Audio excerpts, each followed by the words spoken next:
é uma companheira da primeira hora. Ela está conosco há 3 anos aqui no TV Mulher. Agora vem a surpresa.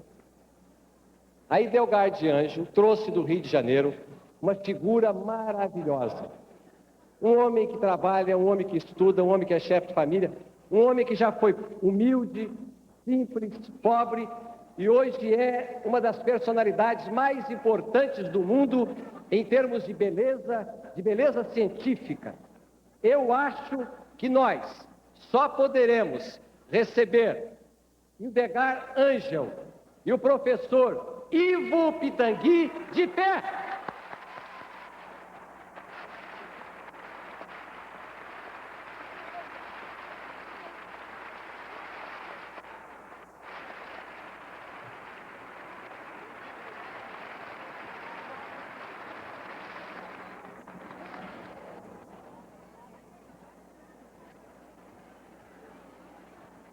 Ô, Ivo, professor Ivo Pitangui. Ivo. Você não imagina a sensação de privilegiada que eu tenho em tê-lo aqui hoje, sabendo que ontem chegaram ao Rio os maiores repórteres do Paris Match para entrevistá-lo sobre o seu livro, que vai ser lançado dia 29 na Europa, Os Caminhos da Beleza. E você veio do Rio para São Paulo para conceder à TV Mulher essa entrevista, deixando a imprensa europeia lá à sua espera. Eu não creio que o privilegiado sou eu. Não creio que ninguém mais do que aquele que tem essa oportunidade. Primeiro de ver essa plateia extraordinária. Depois de já ter sido visitado por este programa de maneira em que eu me enriqueci tanto com todos aqueles que me trouxeram ideias tão fortes e tão importantes para situar esta que é o receptáculo, digo eu, de todas as nossas oferendas. E o que há de mais belo, que nós nunca nos libertaremos, que é a mulher, que é ela que representa realmente a continuidade do homem, ela aqui está representando uma parte desse continente enorme que está nos escutando e que eu acredito que tudo que puder, de nossa parte, ser importante para trazer o que é ou o que foi humildemente acumulado em nossos dias de luta, eu terei o maior prazer de dividir com você. Que bom.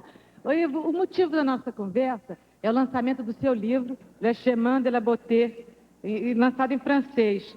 Por que você escreveu o livro em francês? Eu tenho a impressão que quando a gente faz alguma coisa na vida, sempre se faz pela insistência de alguém.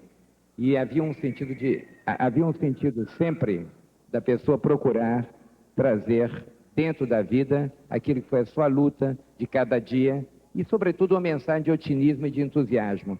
Quer dizer, esse é um livro simples, é um livro em que eu procuro mostrar que um rapaz modesto, de classe média, lutando, conseguiu, através dessa luta, levar adiante o seu ideal. Ele não tem pretensões a não ser mostrar que todo ideal é válido, que toda luta ela tem a sua recompensa e que, sobretudo, o que é mais bonito dentro de um trabalho é o seu sentido de valor e respeito a todo ele com relação a qualquer um outro. Eu me sinto tão importante quanto o sapateiro da esquina, desde que ele dê importância ao seu trabalho, quanto eu dou ao meu. Quer dizer, a valorização do trabalho e também uma mensagem para a juventude, não? É uma mensagem que eu acho a juventude é um estado psicológico que todos nós levamos a vida inteira. Eu acho que é uma mensagem no sentido de luta, mas não no sentido de cultivar as coisas amargas da vida. Porque nós todos temos esses impactos que nós vivemos, que sentimos, mas devemos cultivar sempre este lado, que é o lado construtivo. Esse lado construtivo, se pudermos transmiti-los a outros, e que representa, talvez, nesse livro mais importante, que é uma mensagem de procurar trazer aquilo que eu aprendi a toda uma escola que eu procurei, aos poucos, ir criando. O professor Pitangui, que é considerado o maior cirurgião plástico do mundo, ficou cada vez mais famoso pelas celebridades que ele opera. Mas ele jamais menciona nomes e jamais revela o nome de uma personalidade que ele tem operado. E o curioso do livro dele é que ele não cita nomes. No seu livro você não cita nenhum nome de personalidade. Falam que ele operou, meu Deus, tanta gente. Eu acho que todo ser humano é uma personalidade. Todo ser humano, cada um de nós, traz dentro de si o cosmos, traz dentro de si o infinito da humanidade. Não há um ser humano mais importante do que o outro. Talvez o mais importante que a nossa profissão nos permita é que nós nos sentimos diante do simples e do poderoso. Não existem dois organismos. As duas pessoas são as mesmas. E o médico tem esse privilégio enorme, que é o privilégio de poder dar. Eu acredito que a nossa classe médica é uma classe cheia de entusiasmo, como o primeiro médico foi, e cheia do imponderável, como existe em tudo aquilo que não é normativo e, de uma certa forma, é uma arte aplicada. Agora, você lida diariamente com a miséria humana, lida com a velhice, lida com a criança acidentada. O que essa experiência de vida tão dramática é transmitida no seu livro? O que você conta a respeito disso? Eu conto principalmente que entre a criança e o ser maduro existe sempre um sentido de ilusão humana. Um está contando, de uma certa forma, de maneira inversa. E quando nós conseguimos transmitir ou dar a alguém o sentimento de plenitude, de bem-estar com si mesmo, quando você, de uma certa forma, consegue corrigir certos ultrajes da idade, ou certas deformidades que o acidente, ou certos acidentes genéticos, como uma criança com lábio leporino, e uma série de outras deformidades, foram, de uma certa forma, atingidos naquele seu sentido quase tribal, que um homem quer parecer com o outro. Ele não quer ser mais bonito, ele quer ter a imagem quase do seu Deus, ele quer parecer consigo mesmo. E esse sentido é um direito legítimo, que o homem, quando eu digo homem, a mulher, a criança, que todos temos, de estarmos juntos dos seus pares, bem, sem chamarmos atenção. Logo, não existe conotação de vaidade, existe uma conotação de parecer com o outro. Agora, durante muito tempo, a cirurgia estética foi vista mais como uma frivolidade. Não é isso, Ivo? E você, com o seu trabalho, você e outros cirurgiões plásticos do mundo, conseguiram impor a cirurgia estética através de uma filosofia. Que filosofia? A filosofia é que não existe cirurgia estética, existe cirurgia plástica. A cirurgia é única. O que nós procuramos é que um indivíduo que sofreu uma deformação, um acidente, nós vivemos uma época traumática, quase todos nós conhecemos ou sofremos de um acidente de tráfego. Nós temos em nossas mãos elementos da maior força, há uma certa violência no ar. E o que nós procuramos sempre, a cirurgia evoluiu junto com momentos mais dramáticos, ela cresceu com as guerras e hoje em dia há uma guerra permanente.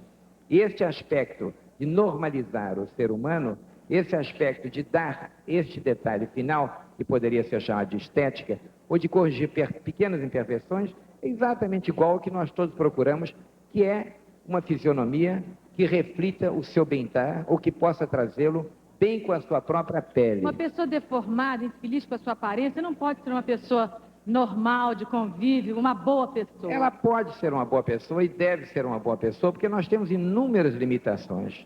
Nós não podemos, infelizmente... Não é só a aparência. Não, nós temos limitações enormes. A grande qualidade do ser humano vem de dentro, vem de si mesmo. E o ser humano se estrutura e ele é capaz, muitas vezes, de superar inúmeras deformidades e ser um ser muito mais glorioso como qualidade humana, deformado, do que um outro que esteja absolutamente perfeito na sua parte externa. Que importante isso, hein? Professor Pitangui, nós estávamos lá atrás nos bastidores e toda hora chegava uma carta para o senhor que vinha dessa plateia maravilhosa, cartas que elas mandaram para você. O que elas queriam? Não, de um modo geral, todo ser humano quer uma aproximação, e algumas pessoas que tiveram a gentileza de me escrever pediram o meu auxílio, e eu tenho a sorte de ter uma enfermaria na Santa Casa, que é a 38ª, e que é uma enfermaria que eu coloquei junto com meus colaboradores para poder atender a população carente há mais de 20 anos que vemos fazendo. Esse seu trabalho não é tão difundido junto à imprensa como o seu trabalho na clínica em Botafogo. Por quê? Eu acho que todo trabalho deve ter uma difusão de boca a boca, de palavra a palavra. Toda difusão que foge a esta difusão medicamente não depende do médico. É que certas pessoas, se são notórias e têm uma unha encravada, passa a ser notícia a unha encravada. É verdade. Agora, qual é a cirurgia mais fascinante para um médico como você? É a cirurgia simplesmente de uma mulher vaidosa que vem reparar o nariz? Ou é a cirurgia de um menino queimado que precisa restabelecer a face? O que lhe dá mais a sensação da reconstrução, a sensação da realização? A maior realização que eu acho que um ser humano pode ter é de poder auxiliar a um outro. E eu acredito que nós podemos auxiliá-lo na medida que nós o compreendemos e que ele compreende as nossas limitações de poder auxiliá-lo. De modo que não existe um parágrafo para isso.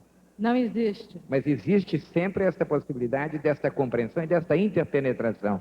E quando aquilo que eu posso fazer está dentro da sua expectativa, eu estou lhe trazendo um bem-estar. Mas se aquilo que você espera está aquém das minhas possibilidades, então o que eu lhe estou lhe trazendo é muito aquém do que poderia ser o bem-estar.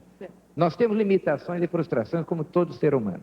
Agora, a marca do professor Pitangui, uma delas, é a sua paixão pelo esporte. O que o esporte acrescentou ou contribuiu na sua formação profissional? Eu acho que o esporte é uma coisa extraordinária porque nós todos que já somos velhos esportistas, primeiro acompanhamos com entusiasmo o trabalho e o desenvolvimento dos jovens. E segundo, aprendemos aquela disciplina que a competição, no momento que precede o embate, nos traz e faz com que ela possa ser transmitida a vários outros setores de atividade humana.